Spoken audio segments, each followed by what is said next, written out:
Como les había platicado en el video anterior, vamos a hablar acerca de las fases del proceso de duelo.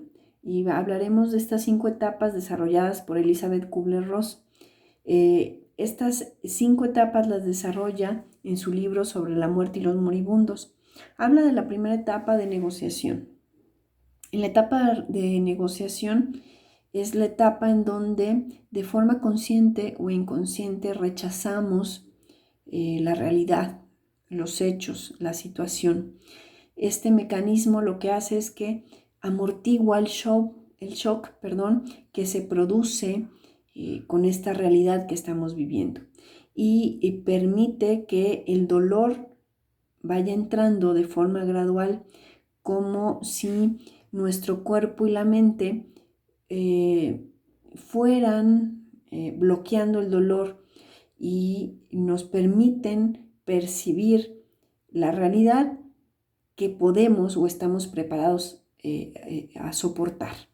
El cuerpo y la mente se van progresivamente adaptando y lentamente, progresivamente, empezamos, digámoslo así, a darle el golpe a la situación. Puede ser común en la etapa de negación que aparezcan enfermedades o dolencias físicas como malestar estomacal. Muchas personas manifiestan también dolor en el pecho o hipertensión. Recuerden que la frase común en el proceso de negación es: no me puede estar pasando a mí. Y me voy a permitir explicarles esta etapa con un acontecimiento que yo viví cuando recién me había graduado de la licenciatura de psicología. Trabajé un tiempo en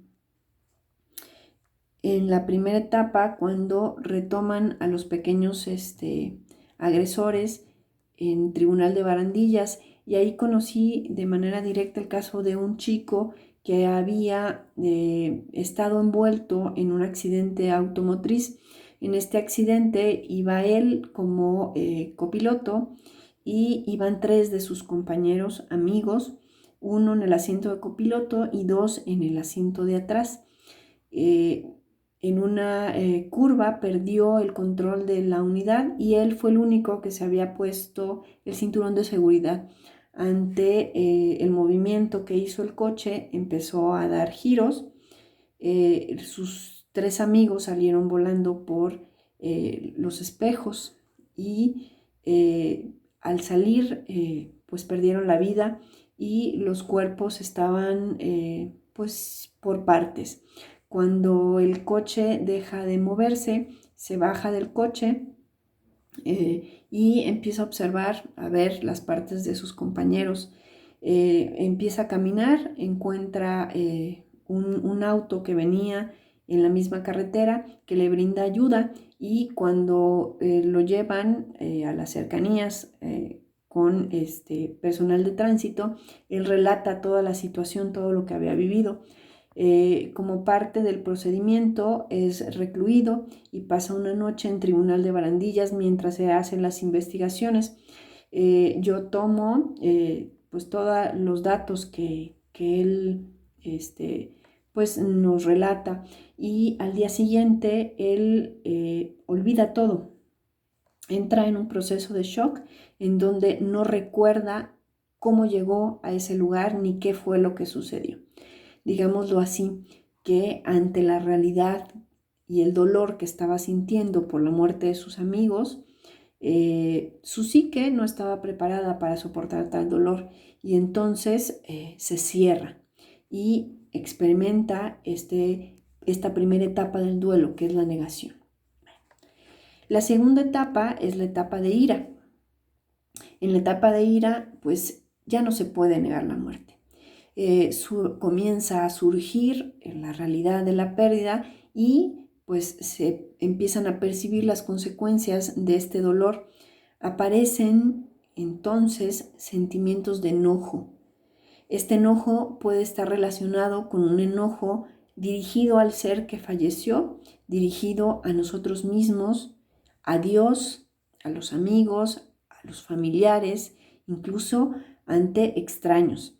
Se siente mucho resentimiento, sobre todo a la persona que nos dejó, y al mismo tiempo se vive este enojo con mucha culpa. Este enojo es temporal y es completamente necesario. Recuerden que la frase de esta segunda etapa es porque yo, no es justo. Pasamos entonces a la tercera etapa, la negociación.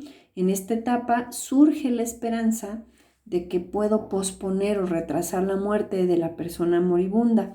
Y entonces en esta etapa que ocurre generalmente a veces antes de la pérdida, empezamos a realizar una especie de diálogo con o trato con Dios o con algún poder superior. Este mecanismo de defensa lo que hace es que nos lleva al remordimiento y a la culpa. Quisiéramos volver el tiempo atrás, haber reconocido a tiempo la enfermedad o evitar que sucediera un accidente. Y entonces en la negociación justo sucede así, como una negociación. Si yo hubiera hecho esto, o si yo le hubiera dado esto, o si hubiera puesto más atención, es como un último esfuerzo de nuestra psique de aliviar el dolor.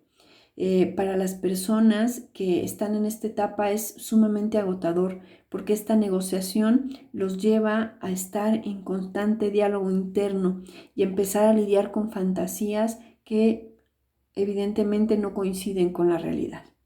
Y pasamos a la siguiente etapa, que es la de depresión. Aquí el doliente comprende ya de forma certera la muerte y entonces expresa a través de un aislamiento social. Rechaza la visita de seres queridos, siente un profundo miedo, una tristeza y sobre todo una gran incertidumbre por lo que viene. La persona tiende a alejarse, a no levantarse de cama, no encuentra un sentido. Entonces surge esta pregunta de ¿para qué seguir o por qué seguir? Surgen entonces sentimientos de un profundo dolor, de un vacío. Se presenta un agotamiento que puede ser físico, pero también muy frecuentemente es un agotamiento mental y lo lleva a dormir por muchas horas. Se muestra muy irritable y el doliente generalmente vive esta etapa como una depresión. Cuando hablamos de esta depresión producto de la pérdida de una muerte inminente, este proceso no es sinónimo a una enfermedad mental, sino es una etapa que debe de ser experimentada para sanar. Y llegamos a la última etapa. Pasando el proceso de depresión, llega la aceptación. En este momento es como si hicieran las paces. Nos da oportunidad de vivir a pesar de la ausencia del ser querido.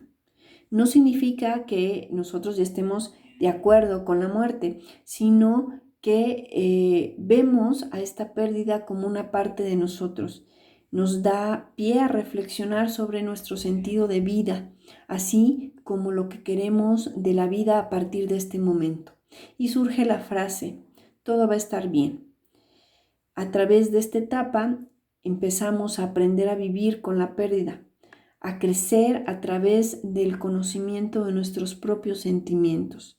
Llevamos esa energía, nuestra energía, a nosotros mismos, a nuestras amistades, a crear una relación distinta con esta persona fallecida y empezamos a ver con mayor claridad las cosas. Podemos ver que cosas malas le suceden a gente buena y también le sucede a la gente mala.